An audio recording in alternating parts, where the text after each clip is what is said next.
Calendrier de l'Avent, dimanche 24 décembre, vous avez un message. Bonsoir à tous et à toutes. Je tenais à vous souhaiter un bon réveillon, un joyeux Noël, dans la paix du Christ.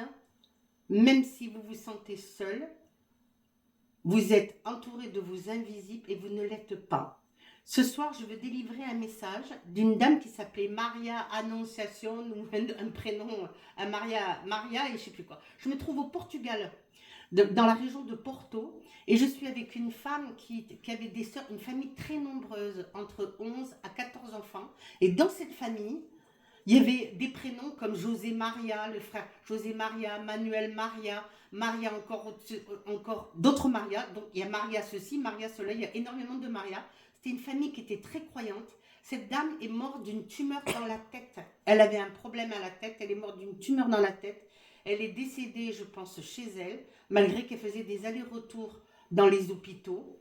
Elle vivait à la campagne. Elle était très famille, très pieuse, parce qu'elle me fait égrener un chapelet. Et elle priait beaucoup, justement, et elle allait à l'église pour le soir de Noël, chanter et prier en même temps. Cette femme vient pour ses frères et ses sœurs. Elle vient pour Manuel, elle vient pour José, elle vient pour Cristiano.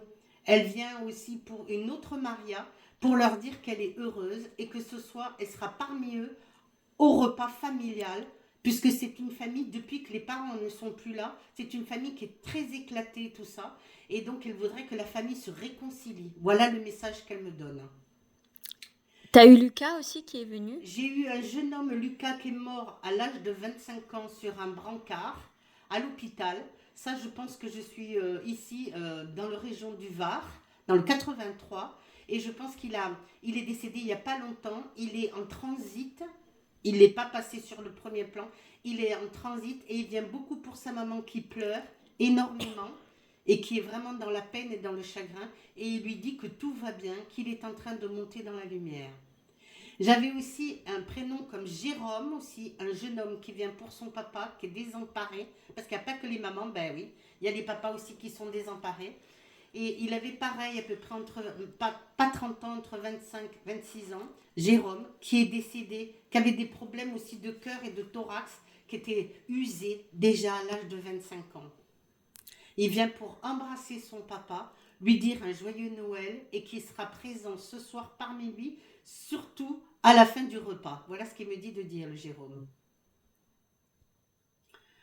Et puis j'avais aussi une petite fille qui est décédée dans la région du Vaucluse, dans le 84. Cette petite fille est décédée il y a à peu près 4 ou 5 ans. Elle est morte noyée dans une piscine, faute d'inattention. La maman était occupée dans la maison et la petite fille est tombée dans une piscine, elle est morte noyée. Depuis, les parents ont refait un autre enfant. Je pense qu'ils ont une deuxième, une troisième, parce que je pense que c'était un troisième enfant.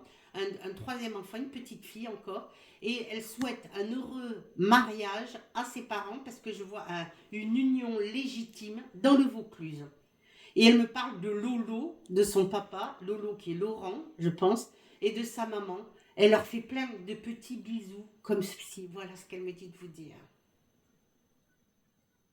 C'est tout ce que je pouvais vous dire ce soir. Encore un joyeux Noël. Que Dieu vous bénisse, que le Christ soit avec vous et que vous passez d'excellentes fêtes. À très bientôt.